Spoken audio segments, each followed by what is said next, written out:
ఏం తెలుసుకుంటావురా? అదింట్లో ఉండకూడదని, మళ్ళీ తిరిగి రాకూడదని నిర్ణయించుకుని వెళ్ళిపోయింది. పొత్తిళ్లలో ఉన్న బిడ్డను, పుస్తి కట్టిన నిన్ను అందర్నీ వదిలేసి వెళ్ళిపోయింది.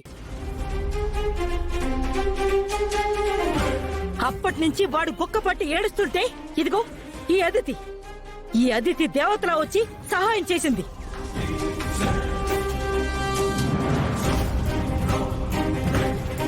మనతో ఎన్ని గొడవలున్నా సరే తనే బిడ్డకు పాలివ్వడానికి తనకు తెలిసిన ఆయేష అనే అమ్మాయిని తీసుకొచ్చింది.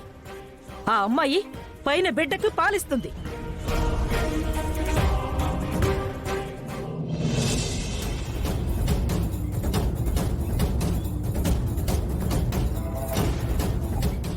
ఈ రోజు అదితి లేకపోతే ఈ ఇంటి వారసుడు బతికేవాడు కాదురా. ఏడ్చి ఏడ్చి చనిపోయేవాడు. ఆ విషయం తెలుసా నీకు? నువ్వు తనకి తాళి కట్టకపోయినా 2 సార్లు పెళ్లిపేట్ల మీద అవమానించినా అవేమీ మనసులో పెట్టుకోకుండా మన కోసం అదితి వచ్చింది. అలాంటి అదితిని నీకేం సంబంధం? హద్దుల్లో ఉండు అని మాట్లాడుతున్నావు. తప్పు నేను కాదురా, నువ్వు చేశావు. ఎవరు తప్పు చేశారో అహల్య వచ్చాక తేలుస్తానమ్మా. అప్పటి వరకు కాస్త ఓపిక పట్టు.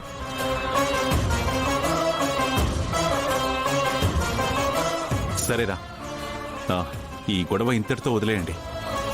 ఆయేషా పుణ్యమా అని బాబు ఏడు పాపాడు, ప్రశాంతంగా ఉన్నాడు. వెళ్ళి బాబుని చూడు. రాజు, నువ్వు ఇంట్లో నుంచి వెళ్ళిపో. అవునరా, ఈ నీచుడు ఇంట్లో ఉండడానికి వీల్లేదు. హే, వెళ్ళిపోరా బయటికి, వెళ్ళో. సారీ నాన్నమ్మ. రాజుగారు ఎక్కడికి వెళ్లరు, ఇక్కడే ఉంటారు. మీరు అనవసరంగా రాజుగారిని నిందించకండి. నేను వెళ్ళి బాబుని చూసొస్తాను.